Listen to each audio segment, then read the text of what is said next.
शुभ प्रभात मित्रों। Target UPSC with Nishant channel पर आप सबका स्वागत है। आज मैं आप सब लोगों के बीच उपस्थित हुआ हूं एक बहुत ही कॉमन और बेसिक जानकारी देने के लिए।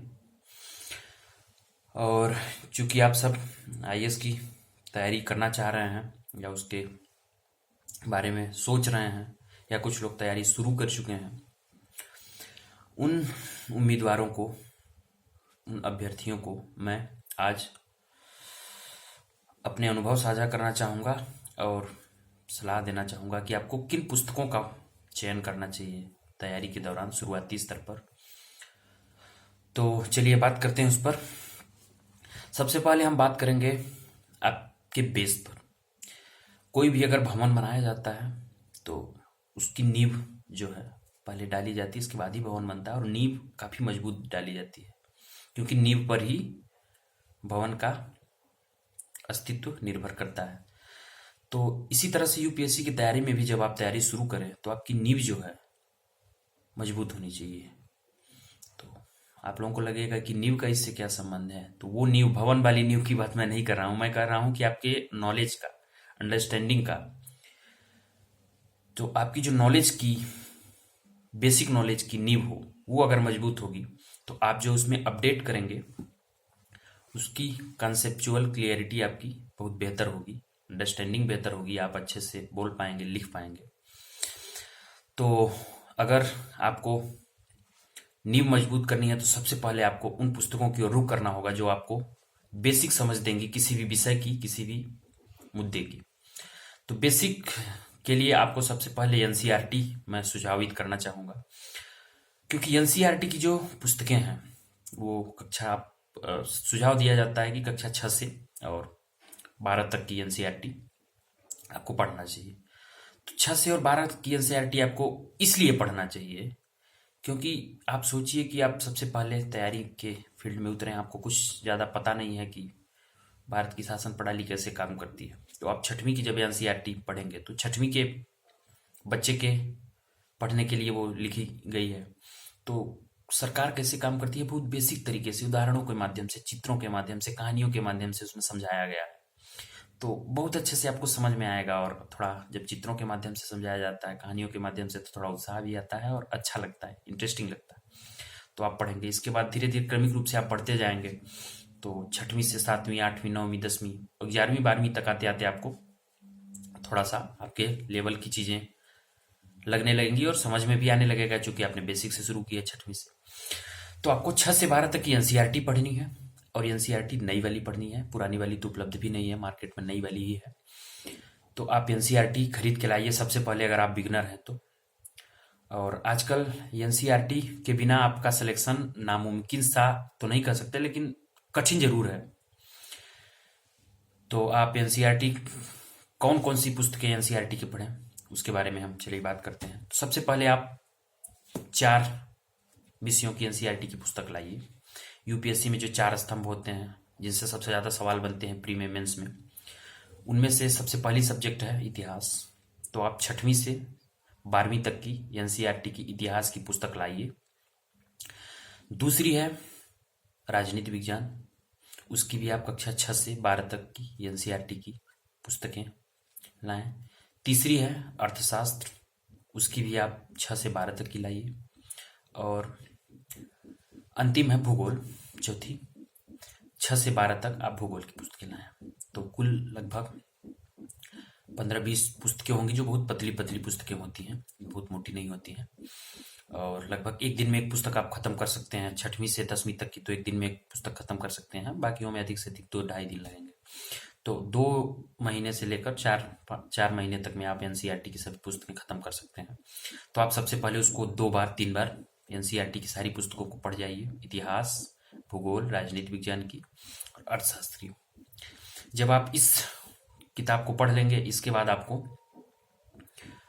स्टैंडर्ड बुक की ओर रुख करना होगा, क्योंकि आपकी बेसिक समझ विकसित हो चुकी होगी। तो जब आप स्टैंडर्ड बुक की ओर रुख करेंगे तो फिर वहां कौन सी किताबें पढ़नी है, हम बहुत संक्षेप में इसके बारे में बात करते हैं। स्टैंडर्ड बुक बहुत कम ही पढ़नी है और बहुत ज़्यादा आपको नहीं पढ़ना है शुरू शुरू में। जब आप एनसीईआरटी पढ़ लेंगे तो आपको खुद ही समझ में आने लगेगा कि कौन सी किताब उपयोगी है, कौन सी नहीं है, क्योंकि आपको एड ऑन करना होता है बस नॉलेज को अपने। तो सबसे पहले हम इतिहास की बात कर रहे थे।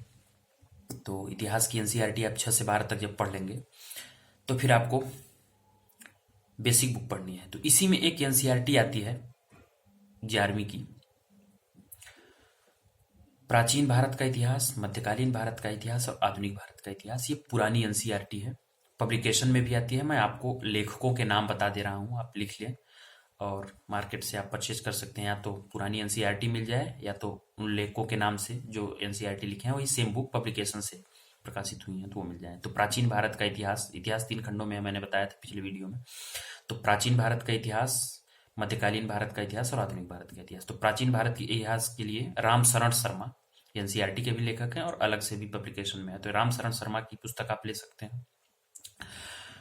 और इसी में अगले क्रम में मध्यकालीन भारत आएगा। तो मध्यकालीन भारत के लिए आप मध्यकालीन भारत के लिए आप सतीश चंद्रा की पुस्तक ले सकते हैं। और अगला पोर्शन है मध्यकालीन भारत इतिहास, तो उसके लिए आप बिपिन चंद्रा की पुस्तक ले सकते हैं। साथ ही एक स्टैंडर्ड बुक है स्पेक्ट्रम।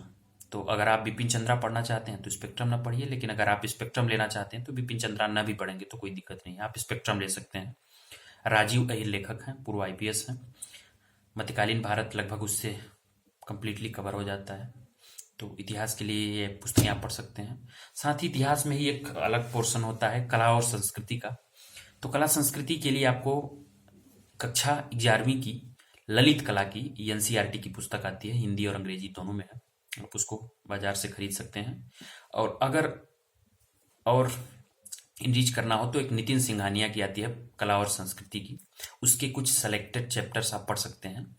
या तो अगर आपके पास अभी समय है तो आप उसको पूरा पढ़ सकते हैं, कंसेप्चुअल क्लियरिटी आपकी हो जाएगी। तो ये रही इतिहास की पुस्तकें।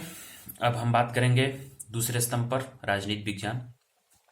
राजनीति विज्ञान के लिए एनसीईआरटी आप पढ़ चुके हैं 6 से 12 तक।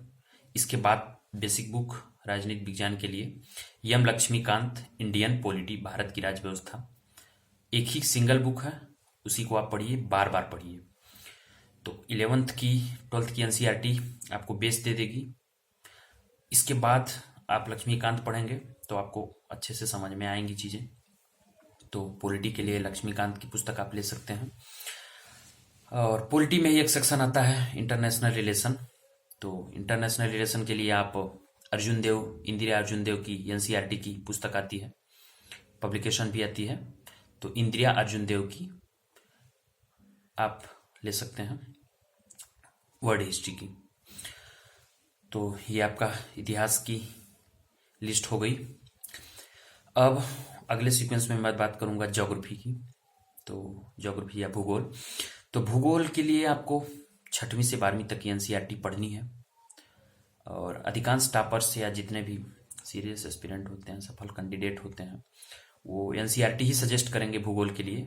किताबें बहुत सी आती हैं, लेकिन सबसे पहले आप एनसीईआरटी की भूगोल की सारी किताबें पढ़ जाइए 6 से 12 तक। आपको लगभग बहुत सारी चीज़ें क्लियर हो जाएंगी। अगर आपको लगता है कि अतिरिक्त पढ़ने की ज़रूरत है तो आप मार्केट से अतिरिक्त किताबें आप पढ़ सकते हैं। माजिद हुसैन की किताब ले सकते हैं, खुल्लर की किताब ले सकते हैं, लेकिन पूरा मोटी सी बुक है, पूरा पढ़ने की कोई ज़रूरत नहीं, सेलेक्टेड चैप्टर आप उसके पढ़ सकते हैं।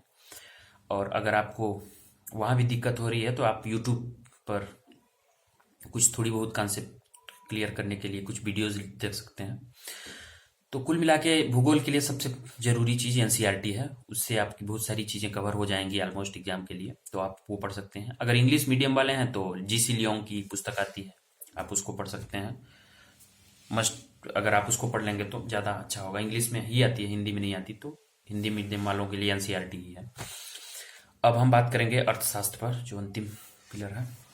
तो अर्थशास्त्र के लिए आपको बुक में क्या सजेस्ट करूं, कई लोग सजेस्ट करते हैं कई सारी पुस्तकों के नाम, लेकिन मैंने जिस मटेरियल से अपने इकोनॉमिक्स की तैयारी की है उसको अगर मैं सजेस्ट करूं तो मैंने मृणाल पटेल एक सर हैं, उनके लेक्चर से और उनके हैंडआउट से मैंने इकोनॉमिक्स पढ़ी है। लेकिन अगर आप बिगनर्स हैं तो आप एनसीईआरटी पढ़िए सबसे पहले। अगर जब एनसीईआरटी आप पढ़ लेंगे तो आपकी थोड़ी सी समझ तो बढ़ हो जाएगी इकोनॉमिक्स की, कि भारत की आर्थिक स्थिति कैसे काम करती है। इसके बाद अब अगर आपको मृणाल पटेल सर के वीडियोस मिल जाएं तो आप उसको देख सकते हैं और उनके हैंडआउट पढ़ सकते हैं। अगर वो बाइलिंगुअल है, अगर आपको वो समझ में ना आ रहा हो तो आप रमेश सिंह की बुक या संजीव शर्मा की बुक पढ़ सकते हैं, लेकिन उसके सेलेक्टेड चैप्टर्स ही आप पढ़ें, पूरी किताब पढ़ने की कोई ज़रूरत नहीं है। तो आप इन सूत्रों से अपनी तैयारी को धारदार कर सकते हैं। बाकी बहुत सारी कोचिंगों के आपको नोट्स भी मिल जाएंगे, तो अगर आपको नोट्स पढ़ना है तो आप AK अरुण दृष्टि IAS के हैं, वो इकोनॉमिक्स के अच्छे टीचर हैं, उनके भी आप नोट्स ले सकते हैं। इस तरह से आपकी तैयारी के जो 4 स्तंभ हैं विषयों के, उनको मैंने लेकर इस वीडियो में बात की है। तो अभी कुछ सब्जेक्ट जो मेंस में स्पेसिफिक पूछती हैं उस पर मैं अलग से वीडियो बनाऊंगा। एक सब्जेक्ट बच जाता है इन्वायरमेंट, और दूसरा संक्षिप्त में ही मैं बात करूंगा उसमें साइंस टेक्नोलॉजी, जो प्रीलिम्स में और मेंस में दोनों में पूछते हैं। तो इन्वायरमेंट के लिए कौन सी आपको पुस्तक पढ़नी चाहिए, लोगों के मन में सवाल होगा। तो आप जब NCERT पढ़ लेंगे ज्योग्राफी की तो उसमें कुछ इन्वायरमेंट के कॉन्सेप्ट आपको मिलेंगे। इसके बाद आप चाहें तो दृष्टि IAS की बुक पढ़ सकते हैं, क्विक बुक आती है, हिंदी में उपलब्ध है, बेहतर बुक है और मैंने उसी को पढ़ा है, आप उसको पढ़ सकते हैं। और साइंस टेक्नोलॉजी के लिए लगभग करंट अपडेट ही प्रीलिम्स में भी और मेंस में भी पूछता है, तो उसकी आप किसी मासिक पत्रिका से, करंट अफेयर्स की मासिक पत्रिका से करंट चीज़ें पढ़ सकते हैं। बेसिक बुक अगर आप चाहें तो 6 से लेकर 10 तक NCERT पढ़ सकते हैं, साइंस की थोड़ी सी मददगार होगी। तो ये रही पुस्तकों की लिस्ट बेसिक, आप इससे तैयार करें और अपनी तैयारी को धारदार बनाएं और अंतिम सूची में अपना नाम दर्ज कराएं। मेरी बहुत सारी शुभकामनाएं हैं आपको सफल होते देखने की, बहुत सी अभिलाषाएं हैं। तो ये रहा मेरा सुझाव पुस्तकों को लेकर। अगले वीडियो में मैं स्पेसिफिक किसी पेपर्स को लेके या किसी मुद्दे पर बात करूंगा। तब तक आप इस चैनल को सब्सक्राइब करिए, लाइक करते जाइए। लाइक करने में आपको सिर्फ एक बटन ही दबानी है, तो लाइक भी करिए और अपने परिचितों से जो तैयारी कर रहे हैं, जिनको अभी जानकारी नहीं है, तो उनको बताइए कि सब्सक्राइब करें और मैं उनको गाइड करूंगा जितना भी हो सकेगा। तो चलिए ख़त्म करते हैं इस सेशन को। नमस्कार।